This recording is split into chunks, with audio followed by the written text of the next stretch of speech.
Richard has been called the devil incarnate by the American religious right. Our next debate is about the real devil, if indeed he is real. In some faiths, Satan is a very real entity, a force for evil to be struggled against in everyday life. To others, he's the godhead of hedonism who deserves his own following. But to the many children who've suffered abuse because adults believe they were possessed by the devil, he's been an excuse for the most terrible cruelty. Does the devil exist? Betty King, do you believe the devil exists? I do believe he exists, but not to be feared. Not to be feared? Yes. He can be conquered? Yes, not to be feared. I speak as an African woman, as a black woman. Obviously, I'm British now. But I will share from personal experience why I do believe it does.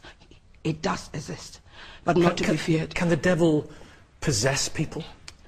Yes, I personally have cast out demons out of people that were possessed by the devil. I have done that. How did you know they were demons? Very simple. How can you justify a very intelligent man, and I mean very intelligent, a very successful businessman that had gone through depression for years and been to the doctor? He knows there was something wrong with him. The doctors couldn't diagnose what was wrong with him. Sitting down with this person through counseling, you realize there was something really at work in his life, because he really couldn't. These are mental health issues, aren't they? No, not necessarily that. It was not mental health. It was something that he knew was wrong inside of him, in his stomach area. And have you heard voices and strange... Yeah, sometimes you get people speaking in a very funny, a different language, you know, and their voice change. Can children be possessed by the devil? You know, it's a very sad, when, you know, I mean, what happened to Victoria Columbia was just the saddest thing, you know, that happened. I don't believe that what happened to her Maybe her was aunt right. was possessed by the devil. Well, you know, we heard through the justice system, you know, what had gone on. So I do believe that what had happened to both the girl Victoria and the aunt, both of them physically were demonized. They were demonized? Yeah. Christopher, because your case is absolutely horrific, because your former foster mother, Eunice Spry, is in prison now, isn't she? She was sent down for 14 years. Yeah. What you went through from the age of 3? 3 years old, yeah. And every time you were naughty, she said... Well, she thought that we were possessed by the devil. That we were Satan's children. She was Jehovah's Witness, and Jehovah's Witnesses do believe in Satan, and that Satan can send demons down into people. I mean, as a poor little wee boy, you must have believed that. We generally did. You know, every slight thing I did wrong, I thought, is the devil making me doing this? Yeah. Is the devil inside me? And when it's been drummed into you day after day, you do believe it. And don't spare us the details. Tell us some of the things she made you do.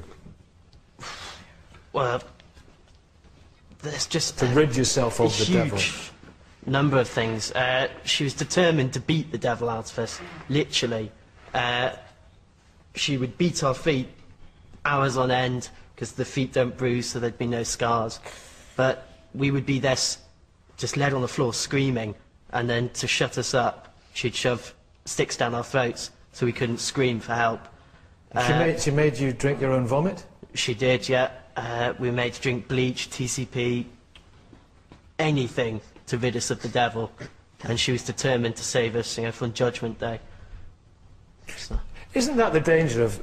and thanks for your coming on. Thanks for your coming on and talking about this.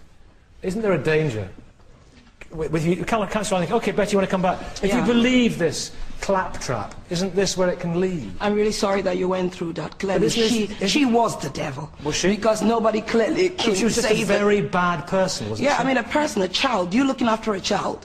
You know, how can anybody looking after a child, you know, put a child through that? I believe that she was the one that had the problem. Councillor, what do you say about what some people would contend, that if you start believing this superstitious claptrap, that's where it can lead? Well, it's rather like Christina was pointing out to the professor down there, that actually if you take the worst examples to try and illustrate your point, it actually doesn't make your point, and all of us would have sympathy for him and what he's gone through. Does the devil exist? That doesn't, of course the devil exists, there's absolutely no doubt about the devil. How else to explain phenomena, as we're talking about, like Hitler, like Stalin, like Mao Zedong and so on? How do you explain these great historical devastating effects unless you actually say there is a devil behind it. You can explain it other ways, of course, but actually the most satisfying way of saying it, actually there is a devil. Just as there is a God, there is also a devil, and that is what's actually undermining it all. There was no other satisfactory. But it isn't just...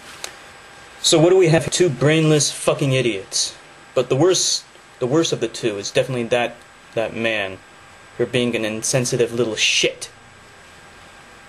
But first of all, I want to say that boy's case is a very good example of how religion can be taken way too far and cause so much suffering and misery to people, and how it can be like, it's just, and I do think that cases like that happen more often than people realize, because oftentimes it goes unnoticed. I mean, how long did it take for all the pedophile Catholic priest abuses to come out? You know, when they were molesting the little boys. I mean, the people who came out, they were all grown men. None of them came out when they were children. It took decades for people to come out and say, this is what happened to me. This is what they did to me. Unbelievable. Unbelievable. So I can't even imagine how many abuses there were that have been committed in the name of religion. That is absolutely abhorrent. And if that doesn't give us reason to realize that religion needs to go, I don't know what does. But as for these idiots that are making the argument for the devil, they are both committing a logical fallacy called argument from ignorance. Basically, what they are doing is they're saying that since I'm too dumb to think of any other better reason for why some people become evil, like Hitler, then it must be my unsubstantiated belief. My unsubstantiated belief must be true, since I'm too dumb to think of any other reason. No, it doesn't work like that. That's an argument from ignorance. You are essentially shifting the burden of proof and not providing any evidence to support your claim. You're just saying I'm too dumb to think of any other reason. It's the same thing that it's a common argument among theists who try to say that God exists. They're saying, well, how else could it have happened? I mean, I'm too dumb, I don't know, so it must have been God. That's not a good argument. The only way to back up a claim is to support it with empirical evidence. You have to somehow conduct a test that supports the claim directly. You can't just say, we don't know, so it must be true. No, it doesn't work like that.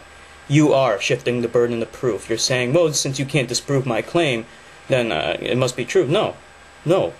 It doesn't work like that. Okay? If I said that, I could also equally pose, for example, like if you're talking about Hitler, I could also equally say, well, I can't think of any other reason other than invisible aliens must have come down and injected Hitler's brain with nanomachines that took over his brain and made him evil. And it's also equally plausible. That's why the argument from ignorance is a logical fallacy. It's a fallacy of logic. It's not a good argument at all, because you could say that about anything. You can make that argument about anything. Now, as for the real reason, it's simple. It's an issue of nature versus nurture. In this case, it's nurture. There's nothing, I don't think there was anything intrinsically genetic going on here. And if there was, then you could conduct an experiment, go back in time, clone Hitler a couple of times, and then raise them in different families and see how they all turn out. You could have him raised in a anti-Semitic family. You could have him raised in a abusive family where they beat him all the time. You could raise him in an upscale family, a loving family, etc., and just see how each of them turn out. And I can guarantee that how the child was nurtured, how he was brought up, will have a much more profound effect on him than genetics, which should be invariant. It should be the same for each clone. Yeah, bad people, time and time again, are, they come from, it's usually because of their family, but there are other influences, but they're almost always environmental. Rarely you get a case where there's like a mental illness thing going on, but that's the exception from the rule. And of course, that is still, in fact, a genetic thing. It has nothing to do with with anything supernatural, which can't be, like, if you say the devil did it, how can you test that? You can always say something like, if the test fails, you can't disprove the hypothesis, right? If your hypothesis is the devil can possess people, well, how can you disprove that claim? Because then you could always just say, well, if nothing bad happens to the child when he grows up, you could always say that the devil didn't possess him. So it never be falsified. And if it can't be falsified, then it can't be tested, and then if it can't be tested, then it's not scientific. So that's why that moron, those two idiots' claims are complete bullshit and nothing more than an argument from ignorance. This is Enigma Hood signing off.